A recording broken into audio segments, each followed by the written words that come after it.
தமிழக மக்கள் அனைவருக்கும் இதனை வணக்கம். லாஸ்ட் 5 வருஷமா, 5 வருஷம் கிடையாது, 50 வருஷமா இந்த ஆட்சி மாறிடாத, இவங்க வந்தா நல்லாட்சி வராத, இவங்க வந்தா நல்லாட்சி பிறந்துடாத, திமுகவா அண்ணா திமுகவா, அண்ணா திமுக திமுகன்னு சொல்லிட்டு மாறி மாறி 50 வருஷமா ஆட்சி பண்ணி வெறுத்து போச்சு. மக்களுக்கு என்ன ஒரு விடிவு காலம் பிறக்காத அப்படின்னு சொல்லிட்டு அந்த விடிவு காலம் தான் கடைசியாக இந்த 2026 வருஷம் மே மாதம் வந்து பிறந்துச்சு. கரெக்டாக மே 4ஆம் தேதி வந்து விடிவு காலம் பிறக்குது. விடிவு காலம் பிறந்ததுக்கு அப்புறமா மக்களோட எல்லாரோட ஒரு எதிர்பார்ப்பு என்னன்னா, ஐயோ டிஎம்கே ஏடிஎம்கே லைக் வந்து கூட்டணி அமைக்க போறாங்களாமே, இவங்க 2 பேரும் கூட்டணி அமைச்சிட்டா, அதாவது வரலாற்றிலே நடக்காத ஒரு விஷயம், இவங்க 2 பேரும் இந்த 2 கூட்டுக்கலவாணிகளும் கூட்டணி அமைச்சிட்டாங்கன்னா நம்ம ஆசைப்பட்டது நமக்கு ஒரு மாற்றம் வரணும்னு சொல்லிட்டு தேர்ந்தெடுக்கப்பட்ட ஒரு ஆட்சி லைக் ஆட்சியில் வராமல் போயிடுவாங்களோ அப்படின்னு சொல்லிட்டு எல்லாருமே லைக் ஒரு ஒரு ஒரு ஆர்வத்தோடு செய்தியை பார்க்க ஆரம்பித்தாங்க. ஆட்சி மாறிடாதா லைக் வந்து விஜய் அவர்கள் வந்து பெரும்பான்மையை நிரூபிப்பாரா, ஏன்னா வந்து கவர்னர் அழைப்பு கொடுப்பாரு, திருப்பி வந்து மெஜாரிட்டி நிரூபிக்க முடியாத காரணத்தினால திருப்பி வந்து அனுப்பி விடுவார். 2-3 வாட்டி இது மாதிரி அனுப்பி விட்டாங்க கவர்னர் மாளிகையிலேருந்து. அந்த சுச்சுவேஷனை நம்ம ஒரு விடிவு காலம் பிறந்துச்சு. கடைசியாக என்னென்னா லைக் வந்து நாங்கள் தான் அமுச்சு விட்டோம் அப்படின்னு சொல்லிட்டு டிஎம்கே வந்து எங்களுடைய தோழமை கட்சிகளை நாங்கள் வந்து மதசார்பற்ற கூட்டணி கட்சிகள் லைக் வந்து கம்யூனிஸ்ட் கட்சிகள், விடுதலை சிறுத்தைகள் கட்சிகள் நாங்கள் அமுச்சு விட்றோன்னு சொல்லிட்டு கதையெல்லாம் கட்டினாங்க. என்ன தான் கட்டினாலும் கடைசி ஆட்சி அமைச்சுட்டாங்கன்னு வச்சுக்கோங்களேன். ஏதோ ஒரு விடிவு காலம் பிறந்தாச்சு, நம்மளுக்கு வந்து ஒரு ஆட்சி மாறிடுச்சுன்னு சொல்லிட்டு ஒரு சந்தோஷத்தை படுறதுக்குள்ள 2 மாதம் கூட முடியல. நம்ம நேற்றுக்கும் சரி நேற்று முந்தினும் சரி கரெக்டான ஃபிகரோடு இவரோட தலைமையில் தான் நடக்க போகுதுன்னு சொல்லிட்டு நேற்றுக்கு தெளிவாக இதை பேசியிருந்தோம். செந்தில் பாலாஜி அவருடைய தலைமையில் 500 கோடி ரூபா இறக்குறாங்க. 500 கோடி ரூபா ஒரு தலைக்கு, ஒரு எம்எல்ஏக்கு 50 கோடி என கிட்டத்தட்ட 10 பேருக்கு 500 கோடி ரூபா வந்து கொடுத்து ஒட்டுமொத்தமாக டிவிக்கோட எம்எல்ஏ கவுண்டை கம்மி பண்ணி கரெக்டாக மெஜாரிட்டியை வந்து அசம்பிளியில் நிரூபிக்கக்கூடிய அந்த சுச்சுவேஷனில் சட்டசபையில் வந்து சபாநாயகர் வந்து என்னென்னா லைக் நம்ம கிளாஸில் எப்படி அட்டண்டன்ஸ் எடுப்பாங்க, அட்டண்டன்ஸ் எடுக்கிற மாதிரி லைக் வந்து ஓட்டிங் சிஸ்டத்தில் கேட்கும்போது என்னென்னா ஆல்ரெடி இப்போ டிவிகேக்கு வந்து ஒரு பக்கம் விஜய் அவர்கள் முதலமைச்சர், இன்னொரு பக்கம் சபாநாயகர். ஸோ இவங்க 2 பேரும் கழிச்சிங்கன்னா 106 பேர். அப்போ அவங்களுக்கு என்னென்னா மினிமம் 10லேருந்து 11 பேர் எக்ஸ்ட்ரா வேணும் மெஜாரிட்டியை நிரூபிக்கிறதுக்கு. அந்த 10லேருந்து 11 பேர் எக்ஸ்ட்ரா தேவைப்படுற சுச்சுவேஷனில் தான் மாற்று கட்சிகள்லேருந்து சுயநலத்துக்காக தான், திருப்பியும் சொல்கிறேன், மாற்று கட்சியிலேருந்து அவங்களோட சுயநலத்துக்காக, அவங்களோட அரசியல் எதிர்காலத்துக்காக விஜயபாஸ்கர் போன்ற நபர்கள், இசக்கி சுப்பையா போன்ற நபர்கள் பலர் வந்து அதிமுகலேருந்து ரிசைன் பண்ணி நாங்கள் டிவிக்கில் வந்து சேர்றோம் அப்படின்னு சொல்லிட்டு இவங்க வந்து எல்லாம் ஒரு அமைச்சரவைக்காக தான், அவங்களோட வயத்தை நிரப்புறதுக்காக தான் எல்லாரும் வராங்க. ஸோ இங்கே வர்றதுக்காக எல்லாம் வர்றது மூலமாக இன்னும் அவங்களோட ஸ்ட்ரென்த்தை ப்ரூவ் பண்ணிடலான்னு சொல்லிட்டு இவங்க ஒரு முடிவு எடுக்கிறாங்க. ஸோ அவங்கெல்லாம் உள்ளே வராங்க. திருப்பியும் ரீஎலெக்ஷன் வரப்போகுது. ரீஎலெக்ஷன் வரும்போது ஆப்வியஸாக உங்களுக்கு எல்லாம் தெரிஞ்ச விஷயம் தான், மறுபடியும் டிவிக்கே தான் அந்த ரீஎலெக்ட் பண்ணக்கூடிய எல்லா தொகுதிகளிலுமே ஜெயிக்க போகிறாங்க அப்படிங்கிற செய்தி. ஸோ இப்படி இருக்கிற சுச்சுவேஷனில் ஏற்கனவே 10க்கு தள்ளாடுறோம். தோழமை கட்சிகளை வந்து கூட்டணிக்கு உள்ளே வச்சுட்டோன்னா அவங்க சொல்கிறாங்க, நாங்கள் என்றைக்குனாலும் நாங்கள் வெளில போகலாம், நாங்கள் தான் பிச்சை போட்டு தான் அந்த ஆட்சி அமைஞ்சிருக்கு அப்படின்னு சொல்லிட்டு பலர் வந்து கேலி கூத்து செஞ்சிட்ருக்காங்க. ஸோ அப்படி இருக்கிற சுச்சுவேஷனில் ஏற்கனவே 10க்கே தள்ளாடிட்டு இருக்கக்கூடிய சுச்சுவேஷனில் 10 குறைச்சி விட்டா 106 96 மாறிடுச்சுன்னா என்ன ஆகும்? டிவிக்கே ஆட்சியிலே இருக்காது கரெக்டாக. அப்போது யாருக்குமே பெரும்பான்மையை நிரூபிக்க முடியாது. திமுகவுக்கும் முடியாது, அண்ணா திமுகவும் முடியாது, பிஜேபி ஒத்த சீட்டு அதனாலே முடியாது, யாராலையும் முடியாது, டிவிக்கேக்கும் முடியாது. ஸோ யாராலையும் பெரும்பான்மை நிரூபிக்க முடியாத சுச்சுவேஷனில் யாரோட ஆட்சி வரும்? கவர்னர், ஆளுநரோட ஆட்சி வரும். ஆளுநரோட ஆட்சி வந்ததுக்கப்புறமா அடுத்து திருப்பி என்ன பண்ணுவாங்க? ரீஎலெக்ஷன் வைப்பாங்க. ஸோ ரீஎலெக்ஷன் வைக்கும்போது என்ன பண்ணுவாங்க? திருப்பி அதே ஸ்ட்ராட்டஜி தான், திமுக அண்ணா திமுக ஒன்று சேரும். இதுக்கான பிள்ளையார சொல்லியாக தான் இவங்க போடுறாங்க விலைக்கு வாங்குறாங்கன்னு சொல்லிட்டு நம்ம பேசிகிட்டு இருந்தோம்ல. இன்றைக்கி காலையில் கிருஷ்ணகிரியில் ஓசூர் பக்கத்தில் இருக்கக்கூடிய தொகுதியான லைக் வந்து இளையராஜான்னு சொல்லிட்டு டிவிக்கோட எம்எல்ஏ கிட்ட போய் மிரட்டல். ஏன்னா 50 கோடி ரூபா தரோம், நீங்கள் வந்து ஓட்டிங் டைமில் வந்து மாற்றி வாக்களிச்சிருங்க அப்படின்னு சொல்லிட்டு மிரட்டுறாங்க. அங்கே மிரட்ட போய் அது எந்த புண்ணியவான் பெற்ற பிள்ளையோ அந்த எம்எல்ஏ அவர் வந்து என்னென்னா லைக் வந்து வெளியே லீக் பண்ணி விட்டாப்புல. 3 பேர்லாம் கிடையாது, ஆக்சுவலாக 2 பேர்லாம் கிடையாது. செந்தில் பாலாஜி அவருடைய சகோதரருடைய தலைமையில் கிட்டத்தட்ட 6 பேர் போய் 50 crores 50,000 ரூபா மாதம் சம்பாதிக்கிறதுக்குள்ளே கண்ணு தள்ளிடுது. 50 கோடி ரூபா ஒரு எம்எல்ஏக்கு வேலை பேசுகிறாங்க.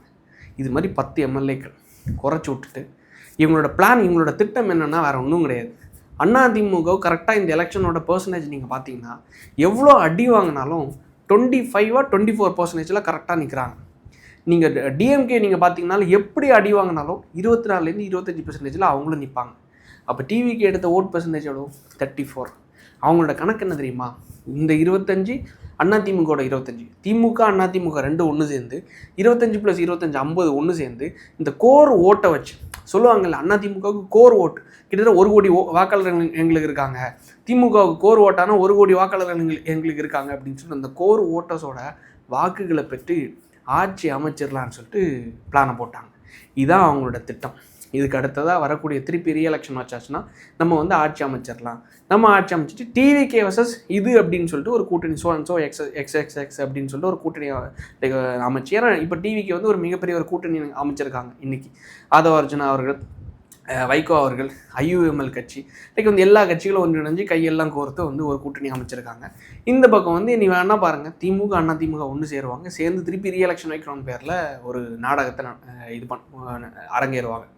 ஆக்சுவலாக ஒரு விஷயத்த சொல்ல விரும்புகிறது என்னன்னா, இந்த பூமரங்களுக்கு என்ன எவ்வளோ பணம் செலவு பண்ணாலும், என்ன நாடகம் போட்டாலும், என்ன ஆட்சியை கலைச்சாலும் ஒரு விஷயத்தில் மட்டும் மக்கள் தெளிவாக இருக்காங்க. என்ன தெரியுமா? லைக் வந்து சோ அவர்கள் இதுக்கு முன்னாடி ஒரு விஷயத்த சொன்னார். அவர்கிட்ட ஒரு பத்திரிகையாளர் கேள்வி கேட்குறாங்க, ஐயா இந்த மாதிரி வந்து திமுக அதிமுக ஒன்று சேருமா அப்படின்னு சொல்லிட்டு கேட்கும்போது அவர் அந்த டைம்லேயே 90ஸ்லேயே அழகாக ஒரு பதிலை சொன்னார். சேருவாங்க. என்னைக்கு இந்த ரெண்டு கட்சிகளுக்கும் அழிவு காலத்தை வந்து நெருங்குறாங்களோ, அன்னைக்கு இந்த ரெண்டு கட்சிகளும் அவங்களுக்கு ஒரு பாதகம் வருது அப்படின்னு சொல்லிட்டு தோணுதோ, அன்னைக்கு இந்த ரெண்டு கட்சிகளும் ஒன்று சேர்ந்துருவாங்க, ரெண்டு கூட்டுக்கலவணிகளும் ஒன்று சேர்ந்துருவாங்க அப்படின்னு சொல்லிட்டு. காரணம், திமுகலேருந்து பிடிக்காமல் வெளியே போனவர் எம்ஜிஆர் அவர்கள். எம்ஜிஆர் அவர்கள் உண்மையிலே நல்லாட்சி கொடுத்தார். அவர் இறக்குறது வரைக்கும் திமுகவில் ஆட்சி பிடிக்கவே முடியல. திருப்பி அதுக்கடுத்து அதிமுக வந்து லைக் ஜானகி அம்மையார் அவர்களுடைய தலைமையில் போகுது. திருப்பி வந்து ரெட்டைப்புறாலேருந்து திருப்பி வந்து ஜெயலலிதா அவர்கள் வந்து அதை கட்சியை வழி நடத்துகிறாங்க. ஸோ அப்படி போகும்போது திமுக அதிமுக பரவாயில்லையா அப்படின்னு சொல்லிட்டு இவங்களுக்கு ஓட்டு போடுவாங்க. அதிமுகவோட கூட்டணி பிடிக்காம சரி ஓகே திமுக பரவாயில்ல அப்படின்னு சொல்லிட்டு இவங்களுக்கு ஓட்டு போடுவாங்க. ஏன்னா அப்பப்போ அதிமுக வந்து பிஜேபி கூட கூட்டணி வைப்பாங்க. ஸோ அதனால வந்து மக்கள் இவங்களுக்கு திமுகவுக்கு ஓட்டு போட்டுட்ருக்காங்க. இந்த வெறுப்பில் தான் சரி ஓகே பரவாயில்ல இவங்களை ஓட்டு போடுவோம் அப்படின்னு சொல்லிட்டு. அந்த சிச்சுவேஷனில் மக்கள் இப்போவும் இருக்காங்க, அந்த மைண்ட் செட்டில் இருக்காங்க. பணத்தை வாங்கிட்டு ஓட்டு போடுறாங்கன்னா கிடையாது. பணத்தை வாங்கிட்டு அழகாக புள்ள குட்டிகளுக்கு ஏதாவது தேவைப்படுற ஆசைப்படுறது வாங்கி கொடுத்துட்டு இவங்க யாருக்கு விருப்பப்படுறாங்களோ அந்த கட்சிக்கு இப்போ ஓட்டு போட ஆரம்பிச்சிட்டாங்க. அதுதான் டிவிகேவாக மாறிடுச்சு. அந்த சிச்சுவேஷனில் திருப்பி ரீஎலெக்ஷன் வச்சாங்கன்னு வைங்களேன், இதே சிச்சுவேஷன் 10 எம்எல்ஏ 20 எம்எல்ஏ அவங்க வந்து விலைக்கு வாங்கிட்டாங்கன்னு வச்சுக்கோங்க.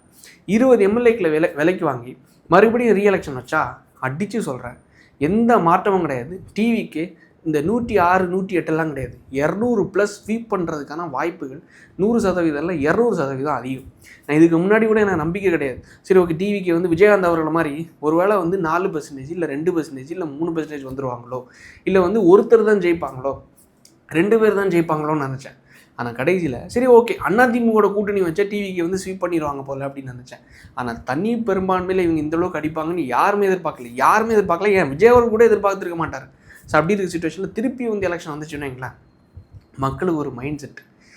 ஏற்கனவே இந்த கூட்டணிக்கே இவனுங்க இந்தளவுக்கு அலறாங்க, கல்யாண வீட்டுக்கு போனால் அலறாங்க, இனி யூகே போய் அலற போகிறாங்க, எல்லா இடத்துலையும் போய் கதறாங்க. இப்படி இருக்கிற சிச்சுவேஷனில் திருப்பி இவங்களுக்கு கொடுத்து ஒரு மாற்றமும் ஒன்றுமே நடக்க போகிறது கிடையாது. ஸோ இப்படி இருக்கிற சிச்சுவேஷனில் மக்களோட மைண்ட் செட் என்ன தெரியுமா? இவங்க ஜெயிப்பாங்களா ஜெயிக்க மாட்டாங்களான்னு தெரியாமலே, விஜய் அவர்கள் ஒத்த சீட்டா 2 சீட்டா 5% 2%ன்னு தெரியாமலேயே ஏதோ ஒரு ஓட்டை போட்டு 108 சீட்டு வந்துருச்சு. கரெக்டாக 108 தொகுதிகளில் ஜெயித்துட்டார் அவர். 2 தொகுதிகள்னு சொல்லிட்டு 108 தொகுதிகளை ஸ்வீப் பண்ணிட்டாங்க. இப்போ எல்லாருக்குமே தெரிஞ்சிருச்சு என்ன விஷயம் தெரியுமா? மறுபடியும் டிவிக்கே தான் ஜெயிக்க போகிறாங்க அப்படின்னு சொல்லிட்டு மக்கள் எல்லாருக்கும் தெளிவாக தெரிஞ்சிருச்சு. ஜெயிப்பாங்களா ஜெயிக்க மாட்டாங்களான்னு தெரியாமலே 108 தொகுதியில் பிடிச்சிட்டாங்க. இனி இவங்க தான் ஜெயிக்க போகிறாங்க அப்படின்னு தெரிஞ்சிருச்சு. இவர் தான் ஆட்சி அமைக்க போகிறாருன்னு தெரிஞ்சிருச்சு. ஈஸியாக 200+ன்னு சொல்லிட்டு ஸ்வீப் பண்ணிட்டு போயிட்டே இருப்பாங்க. செந்தில் பாலாஜி அவரோட தலைமையில் 500 கோடி இல்லை, 1000 கோடி இல்லை, 2000 கோடி செலவு பண்ணாலும் சரி, 20 எம்எல்ஏக்களை விலைக்கு வாங்கினாலும் சரி, 30 எம்எல்ஏக்களை விலைக்கு வாங்கினாலும் சரி, சென்டிமெண்ட் அனுதாபங்கிறது யாருக்கு போய் சேரும் தெரியுமா? நம்ம வந்து ஓப்பனாக தான் பேசுவோம், சும்மா மூடி மறைச்செல்லாம் கிடையாது. சென்டிமெண்ட் கிரியேட் ஆகிரும் மக்கள் மத்தியில், அந்த அனுதாபம் கிரியேட் ஆகிரும். அந்த அனுதாபம் யாருக்கு போய் சேரும்? ஐயோ பாவம் செந்தில் பாலாஜி அவர்கள் கஷ்டப்பட்டு 50 கோடி ரூபா வந்து செலவு பண்ணியிருக்காரு, 500 கோடி செலவு பண்ணியிருக்காரு. பாவம் அவர் கஷ்டப்பட்டு வந்து மளிகை சாமான்லாம் வந்து லைக் வந்து ஜவுளி பொருட்கள்லாம் வந்து ஹோல்சேலில் வந்து கஷ்டப்பட்டு வசந்தான் கோவம் மாதிரி சைக்கிளாக வந்து கஷ்டப்பட்டு சம்பாரித்த காசு அந்த 500 கோடி ரூபா இத்தனை எம்எல்ஏக்களை விலைக்கு வாங்கினாரு. செந்தில் பாலாஜி அவரோட தலைமையான அந்த திமுகவுக்கு தான் நம்ம ஓட்டு போடணும் அப்படின்னு சொல்லிட்டு விசுவாசத்தில் இருப்பாங்களா? போடா அங்கிட்டு அப்படின்னு சொல்லிட்டு எங்களுக்கு வந்து நீ என்ன வேணாலும் என்ன கூத்து வேணாலும் பண்ணுவோம், என்ன சர்க்கஸ் கூத்து வேணாலும் பண்ணி எத்தனை ஆயிரம் கோடி வேணாலும் செலவு பண்ணிக்கோ, அது எங்களோட காசு தான், நீ என்ன வேணாலும் செலவு பண்ணிக்கோ. ஆனால் நாங்கள் ஓட்டு போடுறது திருப்பி உங்கள் காசெல்லாம் நான் வாங்கிக்கிறோம். ஆனால் ஓட்டுங்கிறது யாருக்குன்னா டிவிகேக்கு தான் அப்படின்னு சொல்லிட்டு மக்கள் திருப்பியும் உறுதியாக தான் இருக்காங்க. சின்ன சின்ன பிரச்சனைகள் அங்கங்கே இருக்குது. பட் இருந்தாலும் அதை சகிச்சுட்டு நிர்வாக சீர் இவங்க செஞ்சிருவாங்க அப்படிங்கிற நம்பிக்கை மக்கள்கிட்ட இருந்துகிட்ருக்கு. ஸோ அதை கண்ணுக்கு எதிராக பார்க்குறோம். உங்களோட கருத்துக்கள் என்னங்கிறது தயவு செஞ்சு கமெண்ட்ஸில் சொல்லுங்கள். ஸோ எனக்கு காரணம் என்னென்னா, என்னோட பார்வையாக நான் சொல்கிறேன், இவங்க என்ன தான் பூச்சாண்டி வேலை காணிச்சாலும் சரி, அது யாருக்கு ப்ளஸ்ஸாக போய் மாறும்னா, என்ன தான் தனிநபர் தாக்குதல் செஞ்சாலும் சரி, விஜய்ன்னு சொல்லிட்டு அவரோட குடும்பத்தையோ ஒவ்வொரு எம்எல்ஏக்களையும் இந்த மாதிரி தனிநபர் தாக்கல் செஞ்சாலும் சரி, யாருக்கு அது ப்ளஸ்ஸாக மாறும்னா வேறு யாருக்கு கிடையாது, திரு விஜய் அவர்களுக்கு தான். இது என்னோட கருத்து. மக்கள் உங்களோட கருத்துக்கள் என்னங்கிறது மறக்காமல் கமெண்ட்ஸில் சொல்லுங்கள். நாளைக்கு அடுத்த வீடியோவை சந்திப்போம். நன்றி, வணக்கம்.